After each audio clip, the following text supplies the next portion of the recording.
Hi there, Section 24. Good to see you on November 7th, the night before our midterm elections in this country.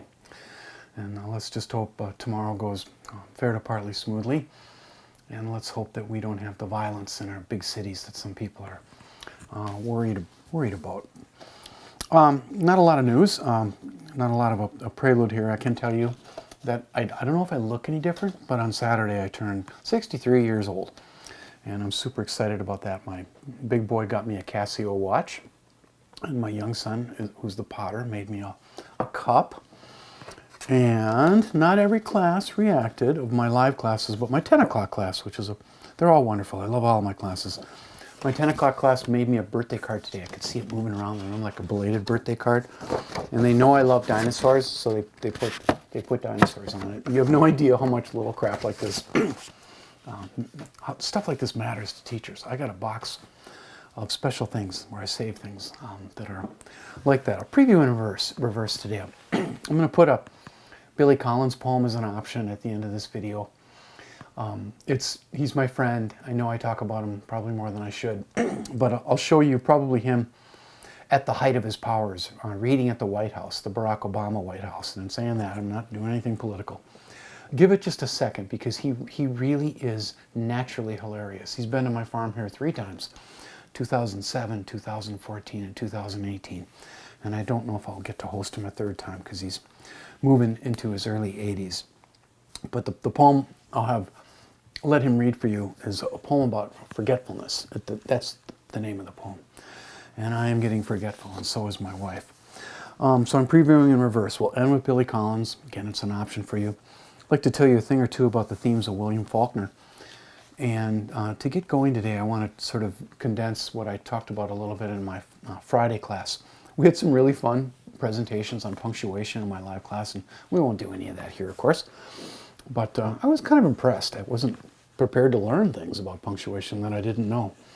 And I stood in the back. That happens sometimes. I'm going, okay, who's teaching who? But let's start with a story that will explain. It'll tell you something about literature, and it's also a rhetoric story, I think, as far as I'm concerned, which was the first half of my class that you won't hear anything about because you were the captive charges of Christine Stark then. So you know how it works for me. The first half is rhetorical theory, classical rhetorical theory, a little bit of medieval. And then where I took up with you is the midterm, where we tilt into thinking about literature and reading issues. And I got a lot of things still to tell you about that. But there was a student named Gavin in my 9 o'clock class. That's my quiet one. Whoa, is that one quiet? 10 o'clock birthday card class. They are ebullient, would be the fancy word. And last Wednesday, actually, I had a student named Gavin, in talking about Ernest Hemingway. He decided that The Old Man and the Sea really was a little bit fraught in terms of details. And the last thing I would do is walk into a classroom and try to confute the thinking of a 17-year-old. But that reminded me of a story that I don't tell every semester, and I'll tell it quickly to you. It'll illustrate a little bit about how literature works. And unfortunately, if I tell it poorly, or if you hear it incorrectly, I'll turn you into the most perfect liar the world has ever seen. And that is a big deal with rhetorical theory. Who's telling the truth? And who's in charge of the truth? Is it the teller of the tale? Is it the speaker? Is it the writer? Or is it the hearer or the reader, the perceiver? And we'll dip into that a little bit as we start thinking about the idea of interpreting literature on top of interpreting the world. But anyway, when Gavin told me that, I'm like, wow, I should probably tell that story. And I don't think I'll use last names here because I'm on the internet. But just to cut to it, about 20 years ago, when I was young, as once I was, I remember standing in a room full of sophomores, and I said to them, okay, how many of you have gotten through the last month without telling a lie? Only 2 hands went into the air. The first hand that went into the air was a kid named Jason. And the whole room just kind of went, come on. Because Jason was just like the biggest liar at my high school. He told lies just like Huckleberry Finn or Odysseus to stay in practice. He couldn't stop. It's just his nature, and we all forgave him for it. The other hand that went into the air was a young man named Joey Ostendorf. Oh, I said his last name. He wouldn't mind. Sock center boy, farm kid, freckled, wore bow ties to school, Eagle Scout. probably one of the finest kids I've ever encountered. And the whole room just went, well, yeah, of course, Joey Ostendorf. It doesn't tell lies, he's Joey. So I stood there kind of marveling, you know, and kept moving. You know, one hour sweeps into the next, as Billy Collins puts it. And shortly after this, a woman named Jill in this class, in the sophomore class, came to me with problem. I should mention Jason and Joey were both absolutely in love with her. I could see it from my music stand in the middle of the room. From her, they could not tear their gaze. And I think Joey went on a date with her too, but never worked out.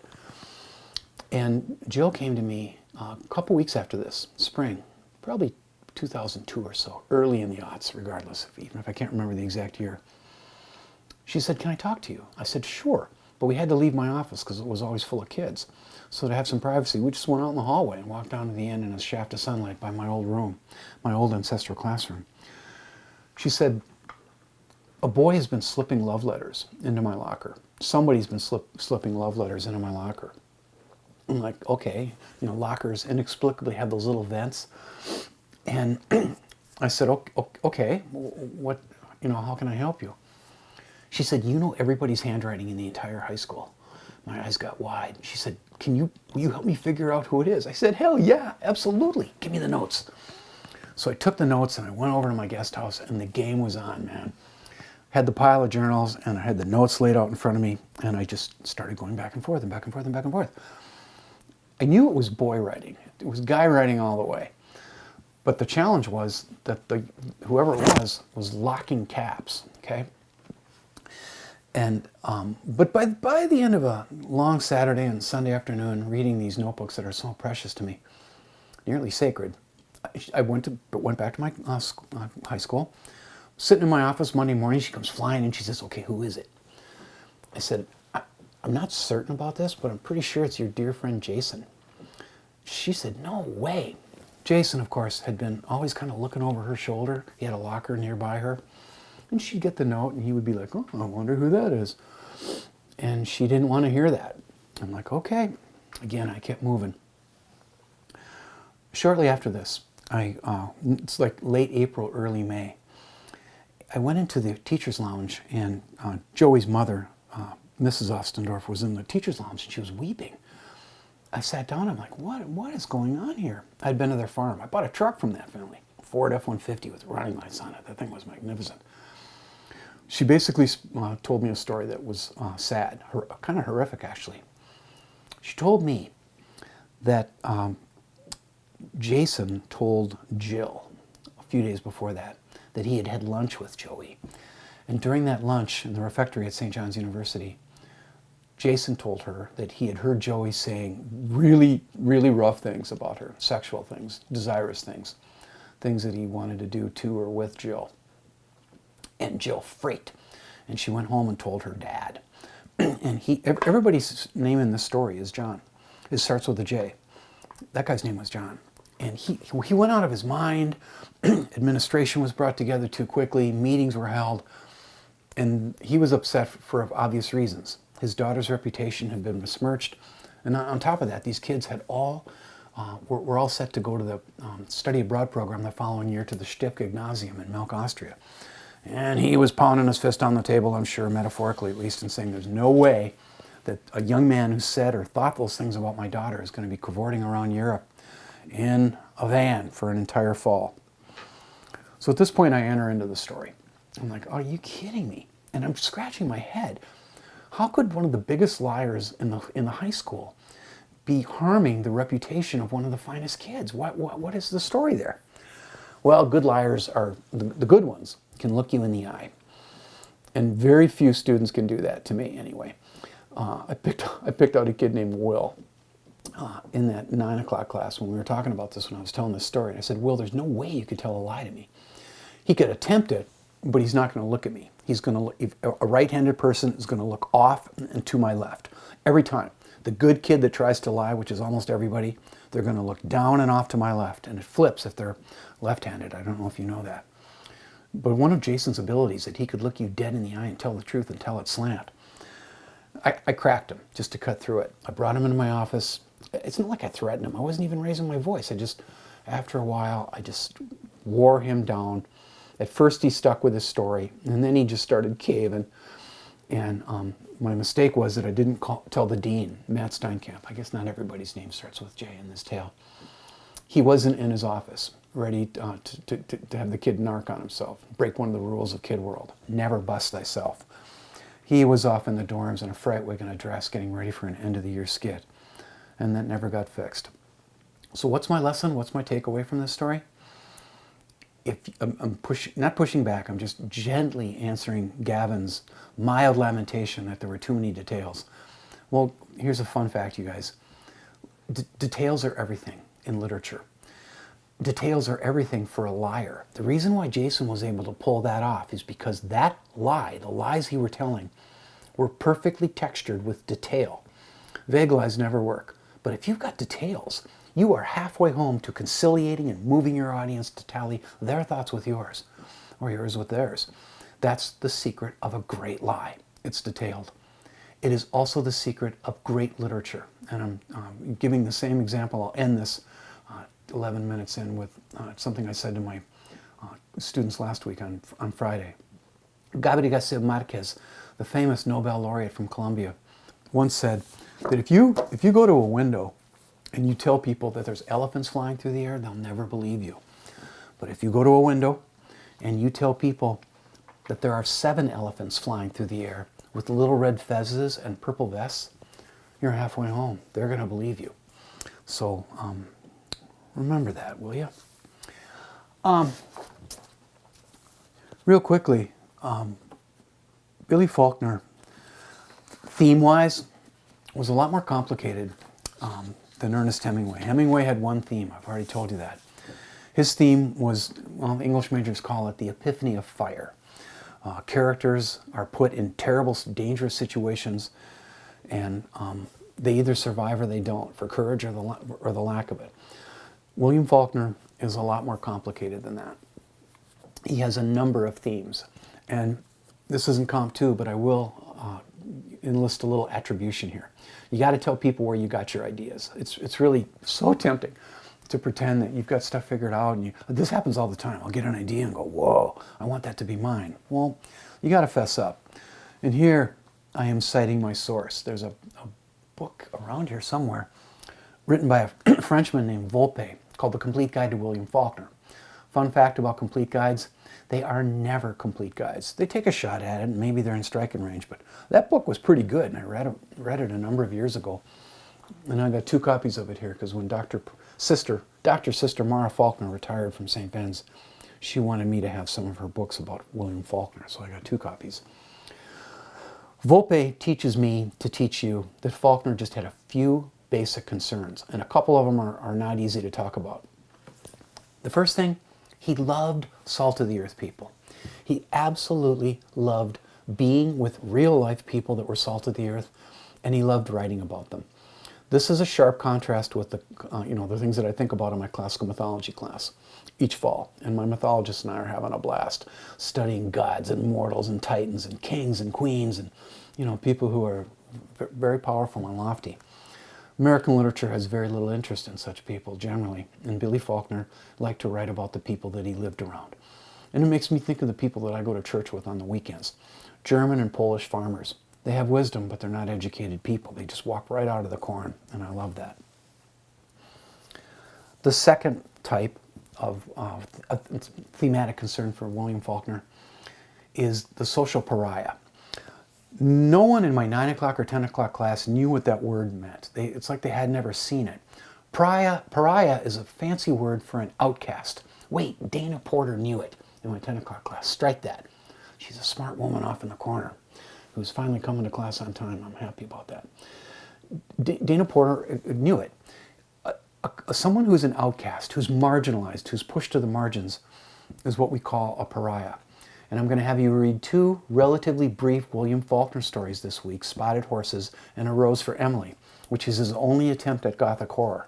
And Emily Grierson is definitely a social pariah, although in her case, it is self-inflicted.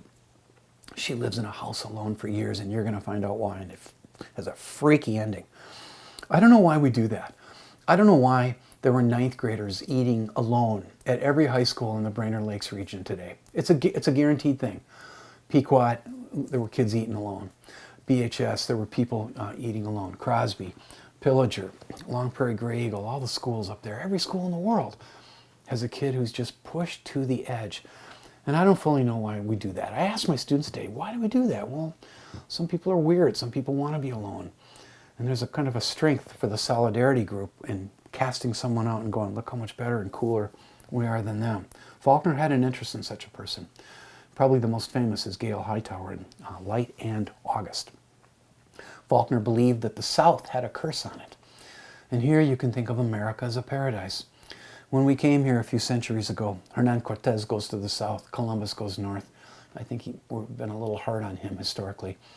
And the biggest dream ever dreamed by our species was dreamed into being, and that's America. It was a paradise. And of course we had to commit the original sin, which was slavery, and building the backs of a nation's entire economy on the backs of black people.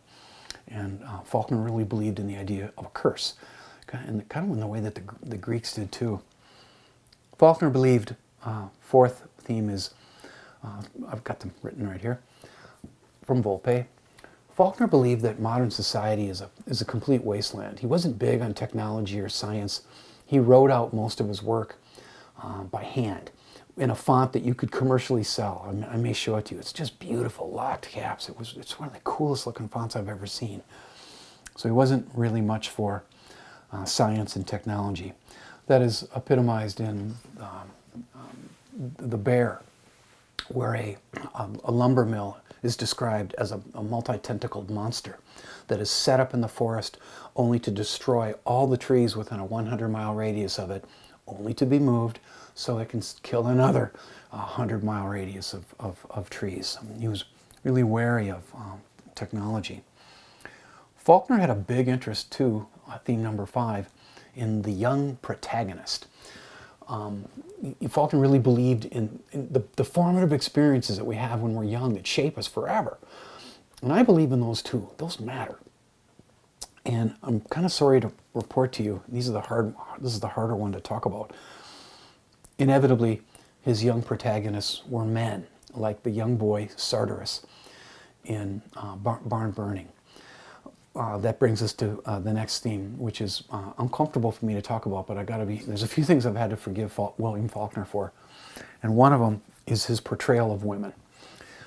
It's pretty rough, you guys. All three of these, the big writers for me, Fitzgerald, Hemingway, and William Faulkner, had trouble in their lives dealing with women, and they also had trouble portraying them or characterizing them, and it's really kind of sad to report to you. In Faulkner, almost always, women are either spinsters, middle-aged or older women with their hair always in a angry gray knot, or whores. I'm sorry, there's prostitutes everywhere in William Faulkner. And the only woman of childbearing age that Faulkner characterizes in even a vaguely positive way is the extraordinary Lena Grove in Light and August, which is a 540-plus page novel that I'm taking a little break from. The final one that I want to put before you is Faulkner had a very strange conception of time. And this might have been influenced by Sigmund Freud, among other people. Sigmund Freud was a big deal. We may talk about that on another day.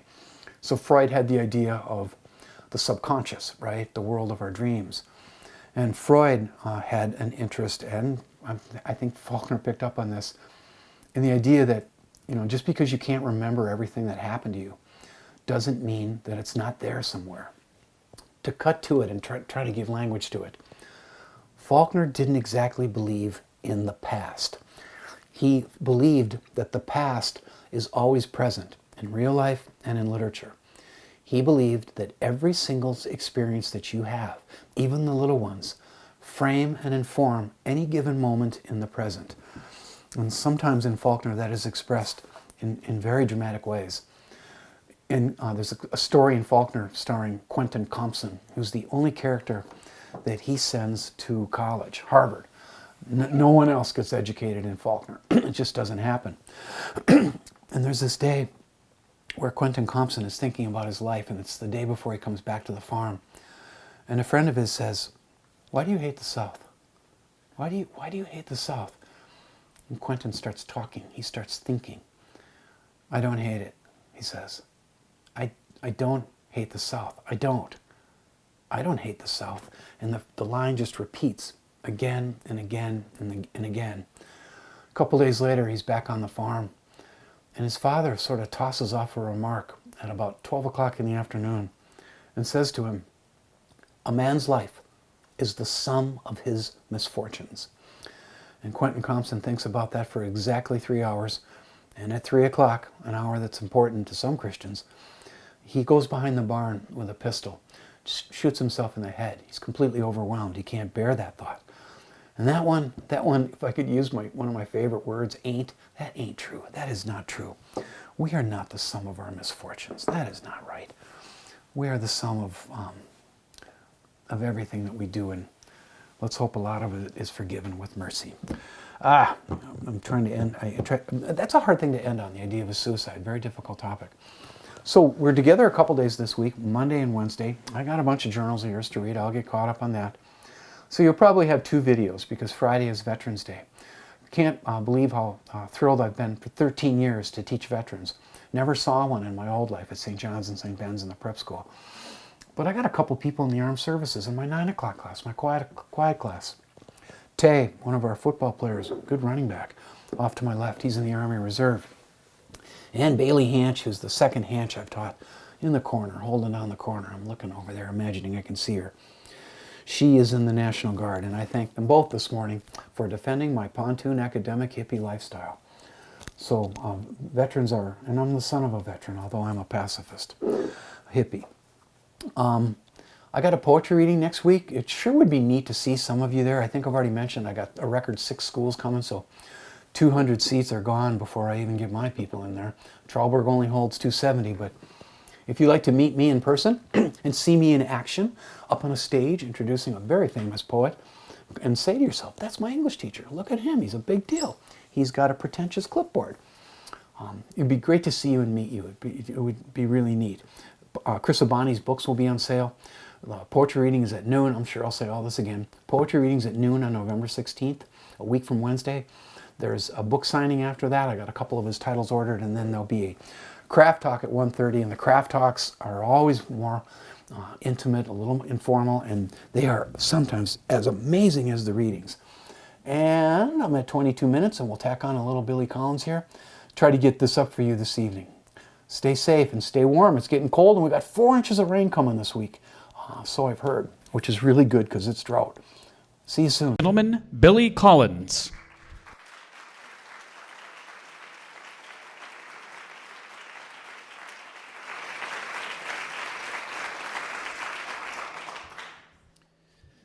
Good evening. What a thrill and an honor it is to be here, and how grateful we are to the President and Mrs. Obama for hosting this, for drawing attention to poetry in America. I'm only sorry that so many of my fellow poets could not be here to join us tonight. Well, not really. It's important that I'm here. One of my poet friends phoned me earlier in the week and said, "You know, you're going to make so many poets jealous going to the White House." And I said, "Well, isn't that the whole point of writing? I mean," and then he reminded me that the point of writing was to marry truth and beauty. So hats off to him, but he's not here either. So.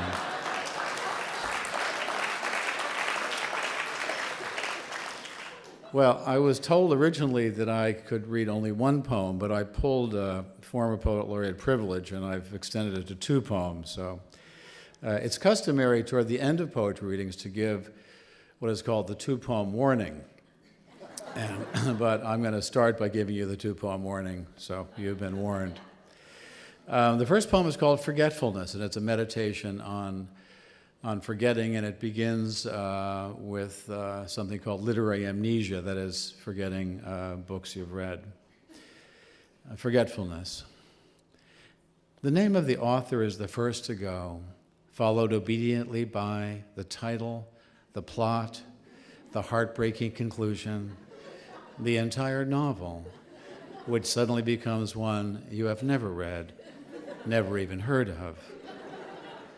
It is as if one by one, the memories you used to harbor decided to retire to the southern hemisphere of the brain, to a little fishing village where there are no phones. Long ago, you kissed the names of the 9 muses goodbye, and you watched the quadratic equation pack its bag. And even now, as you memorize the order of the planets, something else is slipping away, a state flower perhaps, the address of an uncle, the capital of Paraguay. Whatever it is you are struggling to remember, it is not poised on the tip of your tongue, not even lurking in some obscure corner of your spleen. It has floated away down a dark mythological river whose name begins with an L, as far as you can recall. Well on your own way to oblivion, where you will join those who have forgotten even how to swim and how to ride a bicycle. No wonder you rise in the middle of the night to look up the date of a famous battle in a book on war. No wonder the moon in the window seems to have drifted out of a love poem that you used to know by heart. Thank you. Thank you.